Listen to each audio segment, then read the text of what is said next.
हाय, मैं पंकज श्रीवास्तव। इसके पहले वाले हमारा लोकसभा का वीडियो ज़रूर देखिएगा। ये लोकसभा का पार्ट दूसरा वीडियो है। अब इसमें हम योग्यता से आगे चर्चा करते हैं, क्योंकि पहला वीडियो नहीं देखेंगे तब तक आगे नहीं समझ में आ पाएगा। तो आइए हम देखते हैं योग्यता। देखिए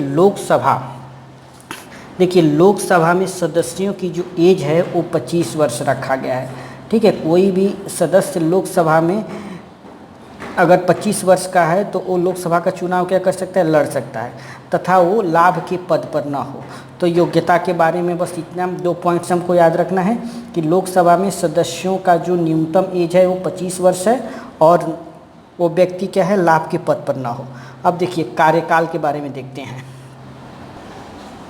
देखिए कार्यकाल, लोकसभा का कार्यकाल, ठीक है, लोकसभा का कार्यकाल कितना होता है, 5 वर्ष तक होता है, किंतु 5 वर्ष से पहले इसको भंग किया जा सकता है। जो भंग करने की जो प्रक्रिया है, ऐसा प्रधानमंत्री मंत्रिपरिषद की सिफारिश पर राष्ट्रपति द्वारा आर्टिकल कितने 85 के 2 के तहत भंग किया जा सकता है। राष्ट्रपति इसको भंग कर सकते हैं, लेकिन कब, जब प्रधानमंत्री उनको सलाह देंगे और मंत्रिपरिषद की सिफारिश, ऐसा प्रधानमंत्री और मंत्रिपरिषद की सिफारिश पर राष्ट्रपति क्या कर सकते हैं, लोकसभा को भंग कर सकते हैं।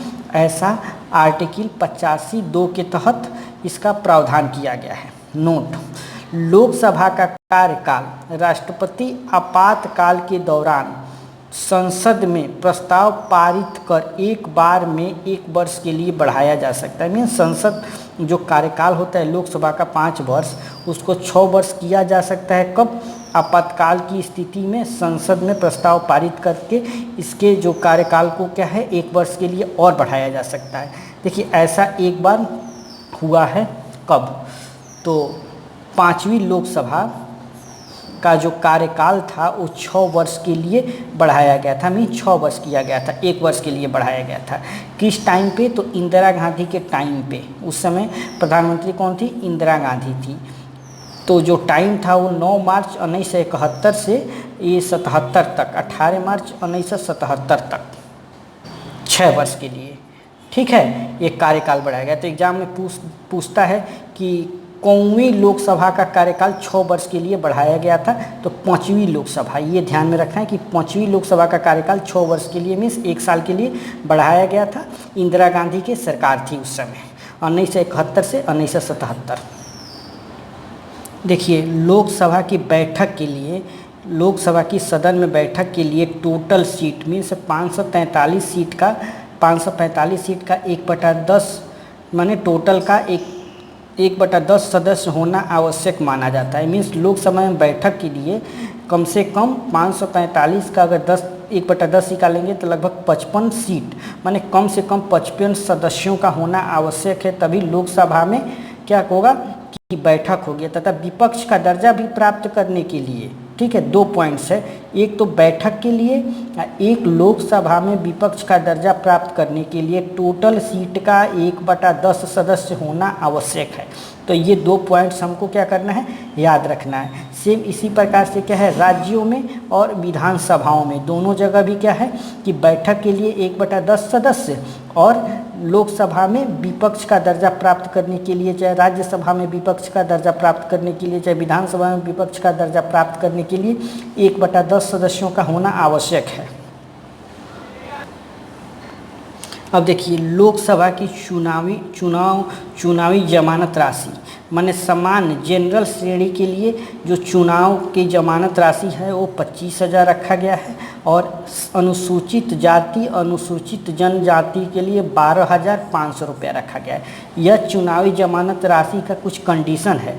ये कंडीशन देखते हैं क्या है कि कुल वैलिड वोट का 1/6 से कम होने पर जमानत राशि जब्त कर ली जाएगी।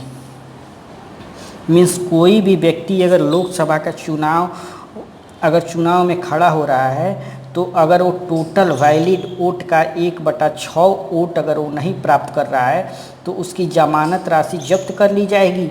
और यह जमानत राशि का प्रावधान मीन्स कितने रुपए रखा गया है, तो जनरल के लिए 25,000 और अनुसूचित जाति और जनजाति के लिए 12,500 रुपया रखा गया है।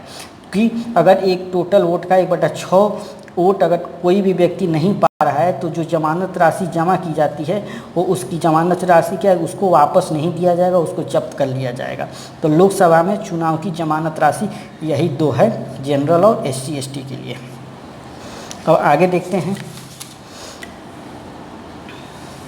देखिए, कम होने पर राशि जब्त की जाएगी। लोकसभा और विधानसभा के सदस्यों का जो चुनाव होता है, अभी हम पहले भी पिछले वाले वीडियो में बता दिए हैं कि यह फर्स्ट पास्ट दी पोस्ट सिस्टम, जो सबसे ज़्यादा वोट प्राप्त कर ले उसी को क्या कहा जाता है, फर्स्ट पास्ट दी पोस्ट सिस्टम। यह लोकसभा के सदस्य और विधानसभा के सदस्यों का चुनाव ओनली यही 2 व्यक्ति हैं, 2 सीट है जिनका चुनाव फर्स्ट पास्ट दी पोस्ट सिस्टम के द्वारा किया जाता है।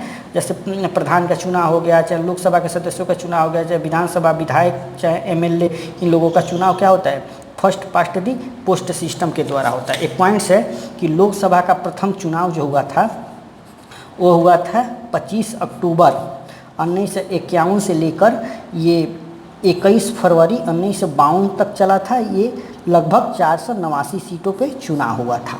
तो ये पॉइंट्स हमको याद रखना है। देखिए, लोकसभा अध्यक्ष, उपाध्यक्ष, ठीक है, स्पीकर, लोकसभा स्पीकर के बारे में हम देखते हैं या डिप्टी स्पीकर के। इन लोगों का प्रावधान लोकसभा में आर्टिकल 93 के अनुसार किया गया है। ठीक है, लोकसभा स्वयं ही अपने सदस्यों में से एक अध्यक्ष और एक उपाध्यक्ष का चुनाव करती है। ठीक है, तो लोकसभा में एक अध्यक्ष और एक उपाध्यक्ष का पद रखा गया है आर्टिकल 93 के अनुसार।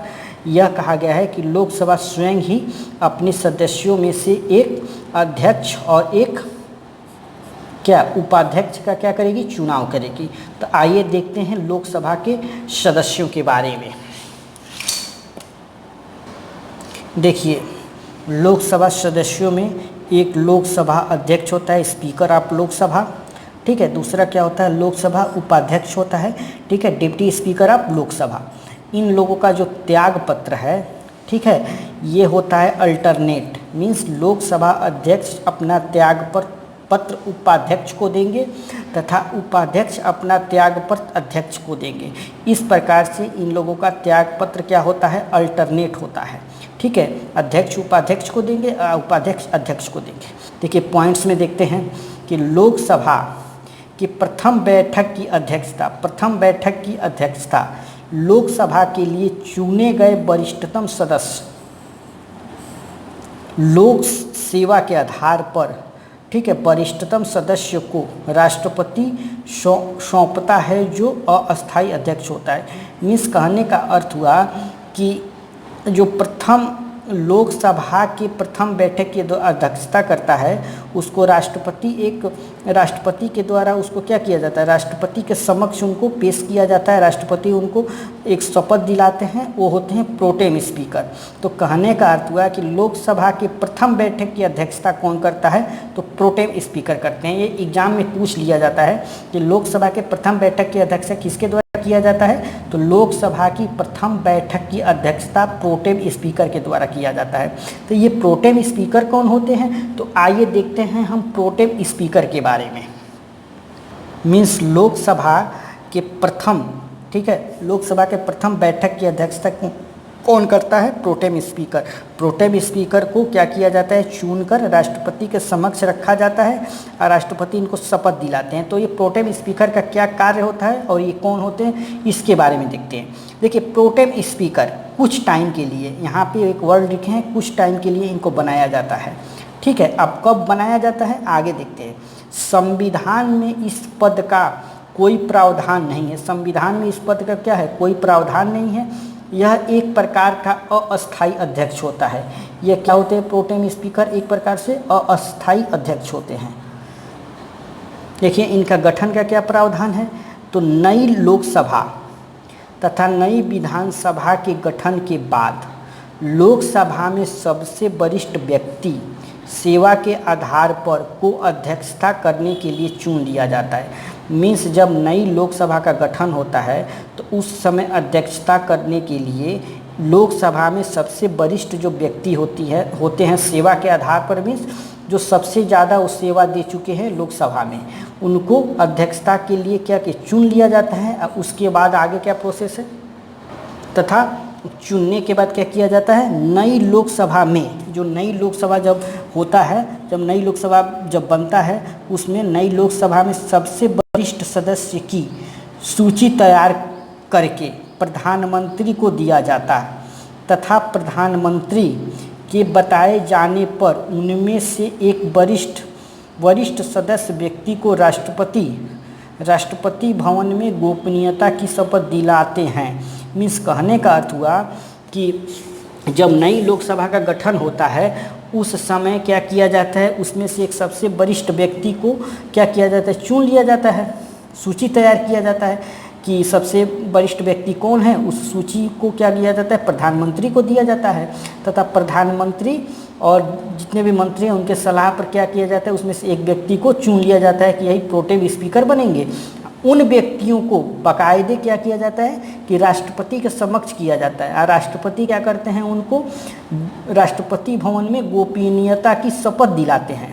जब वो प्रोटेम स्पीकर गोपनीयता की शपथ ले लेते हैं, उसके बाद साथ ही वरिष्ठ व्यक्ति दो और व्यक्ति को चुनते हैं। जो वरिष्ठ व्यक्ति जो प्रोटेम स्पीकर होते हैं क्या करते हैं कि राष्ट्रपति उनको गोपनीयता की शपथ दिला देते हैं। उसके बाद वो क्या करते हैं, वो अन्य दो व्यक्तियों को चुनते हैं और शपथ दिलाते हैं। मीन्स कहने का अर्थ हुआ कि एक तो राष्ट्रपति क्या किए, प्रोटेम स्पीकर एक व्यक्ति को क्या किए कि वो गोपनीयता की शपथ दिलाए, प्रोटेम स्पीकर चुन लिया। जो प्रोटेम स्पीकर चुना गया है वो क्या किया, साथ ही एक दो वरिष्ठ व्यक्ति को क्या किया, चुन लिया और उनको शपथ दिला दिया। इस प्रकार मुख्यतः 3 व्यक्ति प्रोटेम स्पीकर होते हैं।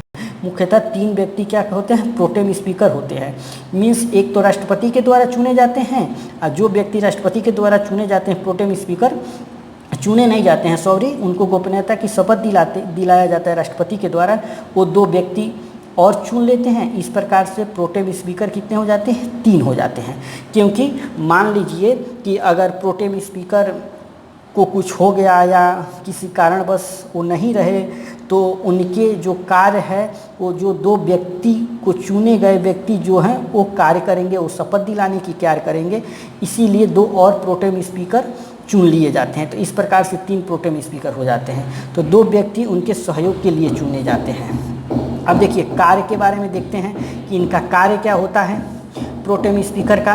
तो देखिए इनका कार्य नए निर्वाचन की अध्यक्षता करना, नए जो निर्वाचन हुआ है लोकसभा का उसकी अध्यक्षता करना, सदन में चुनकर आए हुए सभी सदस्यों को शपथ दिलाना, ठीक है। इसके बाद इनका क्या कार्य है, इनके द्वारा सदन में एक स्पीकर या एक डिप्टी स्पीकर का चुनाव करना, ठीक है। उसके बाद सेम इसी प्रकार राज्यों में राज्यपाल प्रोटेम स्पीकर की नियुक्ति करता है। ये आर्टिकल 179 ये इम्पोर्टेंट आर्टिकल्स है कि प्रोटेम स्पीकर का जो चुनाव होता है केंद्र में संसद में राष्ट्रपति के द्वारा एक व्यक्ति को शपथ दिलाया जाता है प्रोटेम स्पीकर। सेम उसी प्रकार राज्यों में राज्यपाल के द्वारा 179 के थ्रू क्या होता है प्रोटेम स्पीकर को शपथ दिलाया जाता है, चाहे उनकी नियुक्ति की जाती है। अब देखिए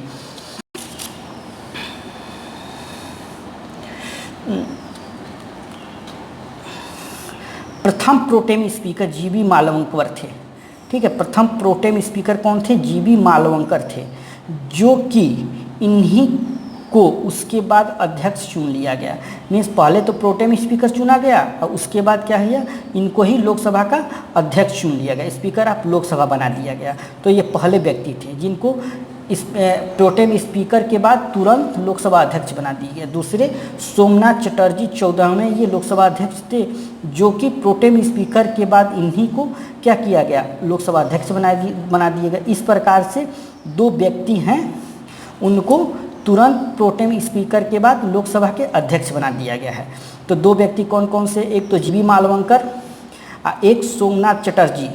इन 2 व्यक्ति को प्रोटेम स्पीकर के तुरंत बाद लोकसभा के अध्यक्ष बना दिया गया है, ठीक है। तो अभी तक 2 व्यक्ति प्रोटेम स्पीकर के साथ लोकसभा अध्यक्ष भी क्या है रह चुके हैं। तो ये था हमारा प्रोटेम स्पीकर।